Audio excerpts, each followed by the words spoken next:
o último aqui, na verdade, que eu já venho falando com vocês, né? Que é a mediação conciliação. O que a gente tem que guardar aqui, gente, né? E a gente vai tentar já terminar aí com mais uns 15 minutos.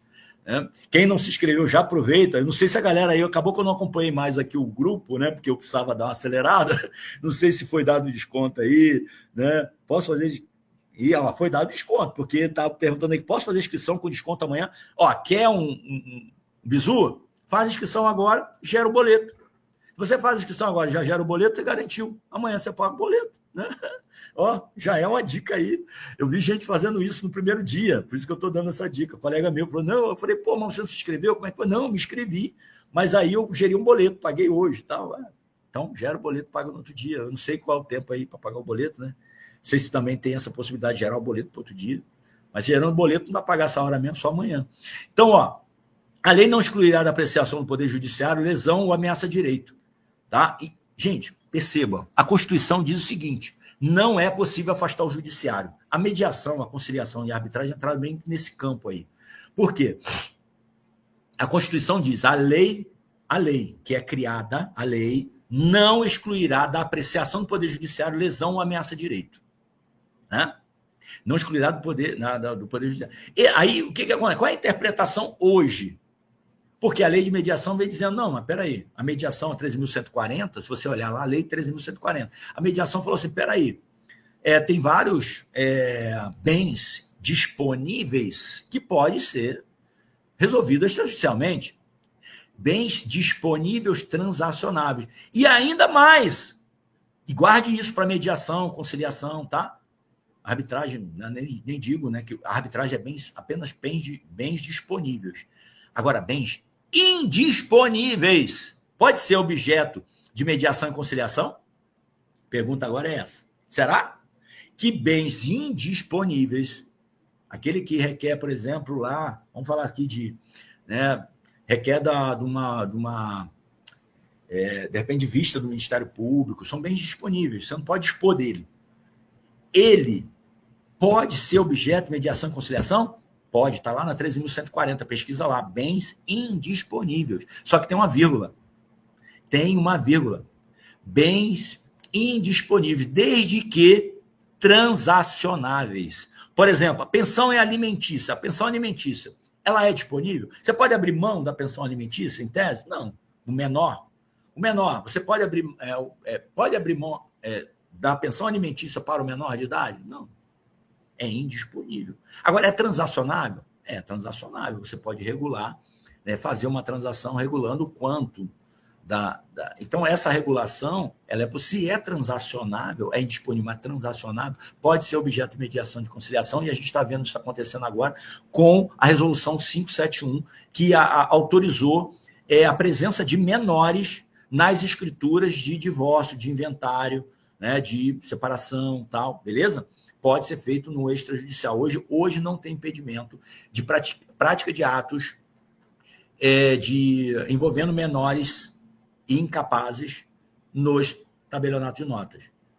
Beleza? Não há impedimento. Ok? Beleza?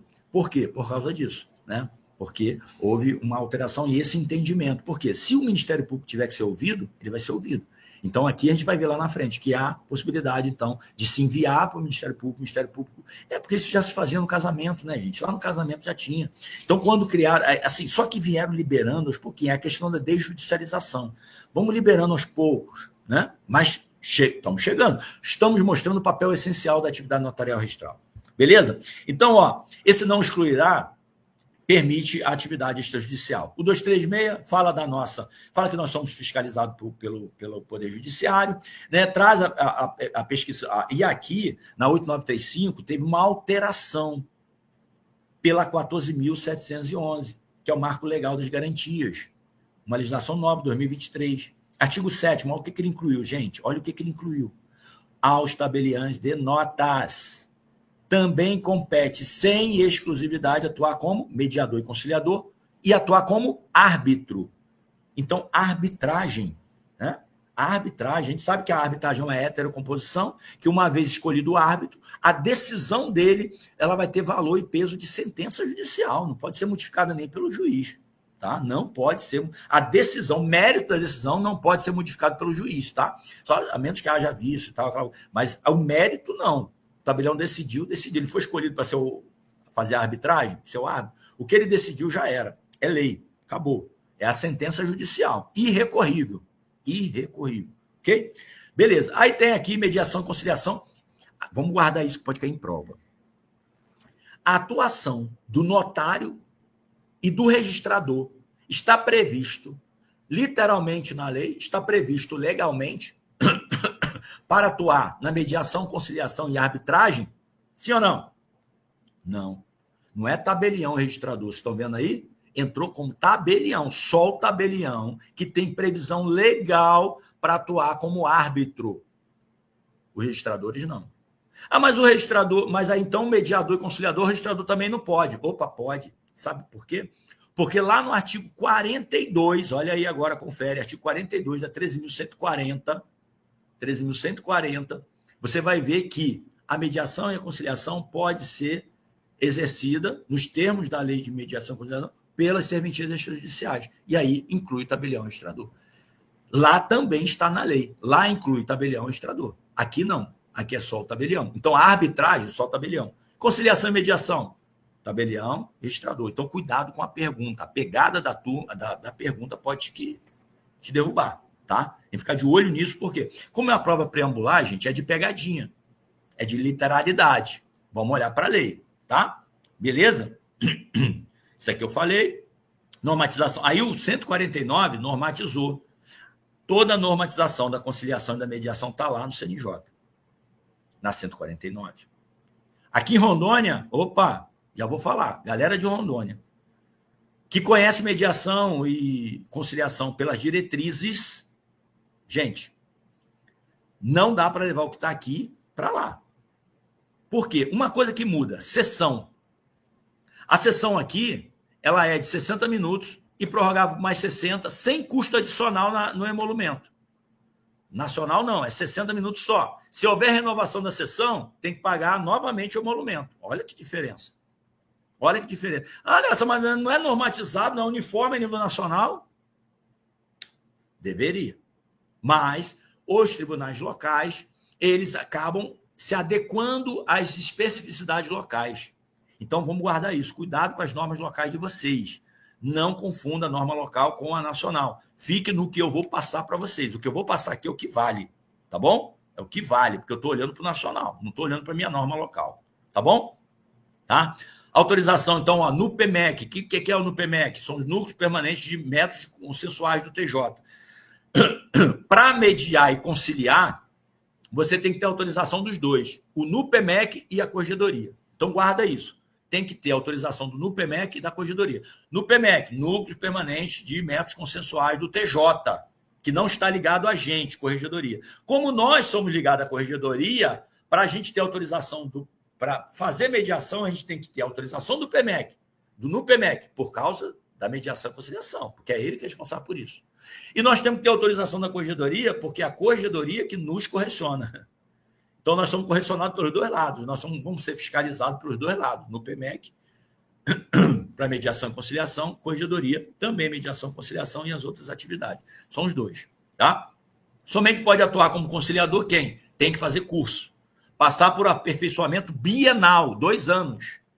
Isso tudo a gente vai fazer exercício para fixar, tá? 2 anos. E tem que cadastrar junto ao NUPEMEC e tem que estar cadastrado também no cadastro do CNJ. Tá? Devem ser observados os princípios da imparcialidade, confidencialidade, autonomia, vontade, boa-fé. Isso aí tudo tem que estar lá, código de ética, isso tudo você tem que olhar.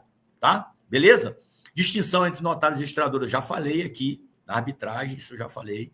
Tá?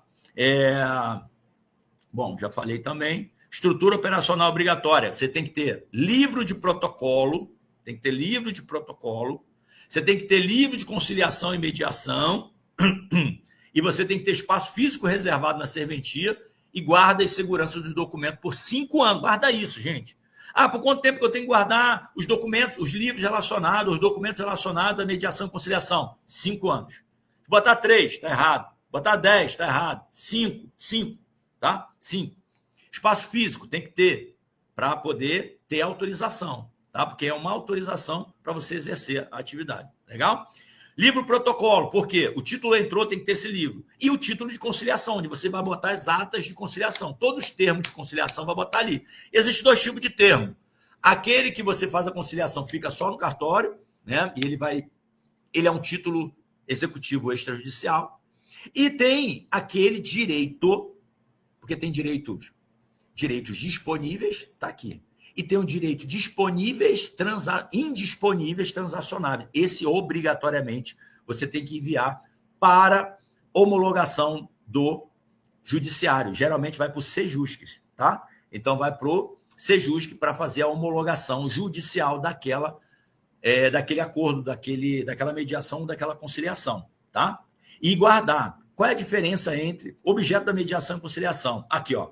Podem versar sobre mediação, direitos disponíveis e direitos indisponíveis que admitam transação, tá?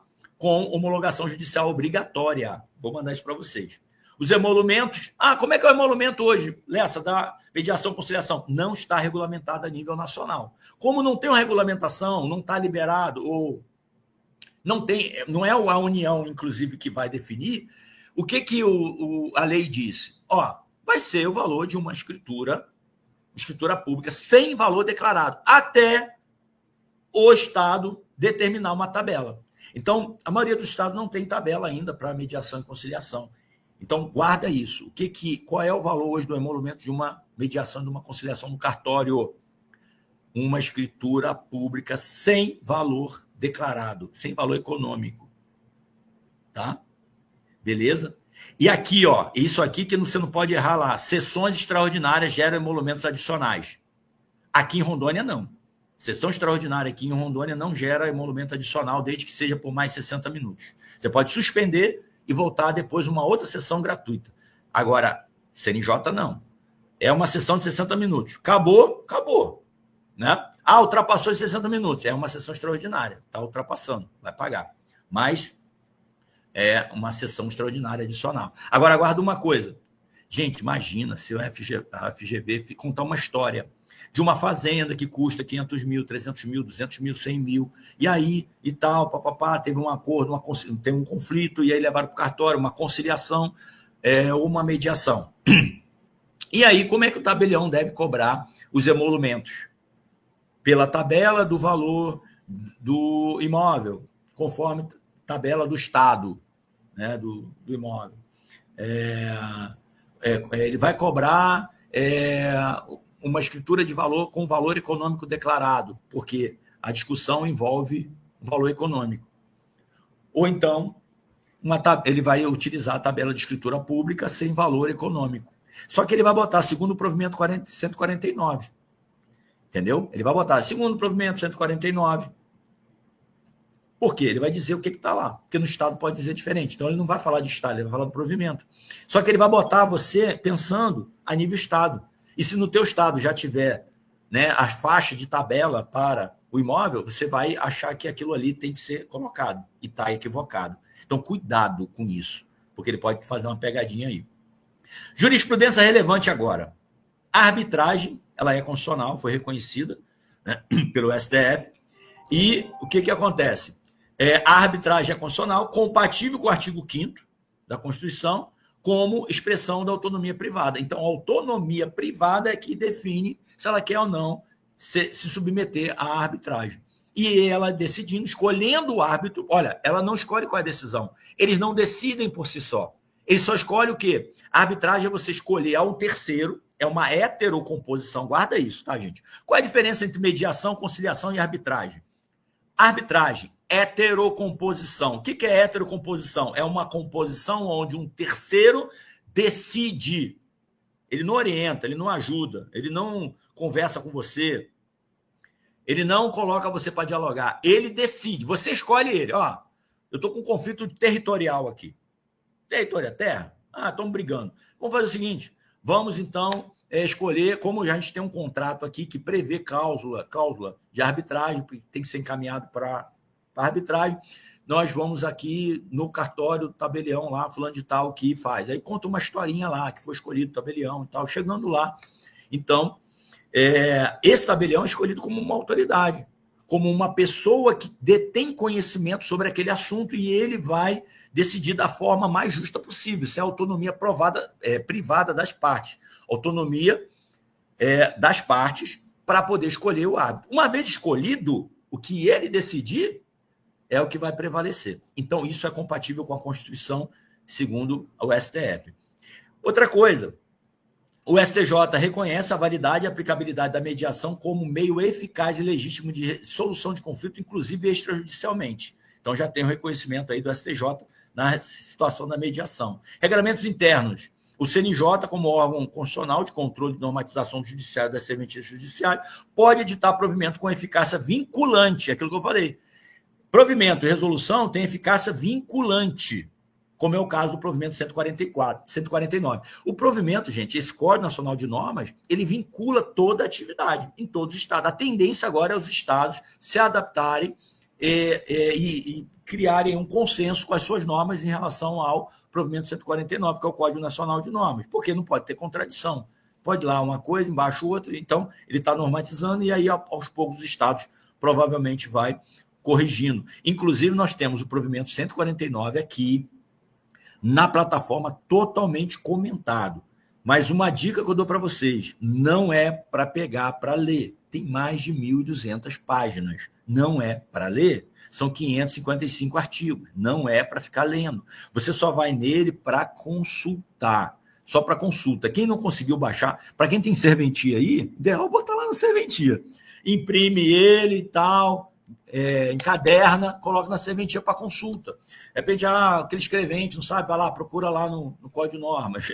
E aí vai estar lá o Código de Normas comentado, porque já está a explicação. A pessoa vai ler o artigo, vai ler a explicação, vai entender. Ele está lá, mas ele só serve para você para consultar. Esse não é o momento de você ficar lendo. Depois de passar a prova, aí você pega, você lê, você debruça nele, aí legal. Agora não, tá? Beleza? Conclusão técnico-jurídica, a 711, então, promoveu um avanço, tá? E os notários registradores podem prestar aí o serviço, né, através da autorização do PMEC, com habilitação técnica, né, como mediador, e separar essas funções, né?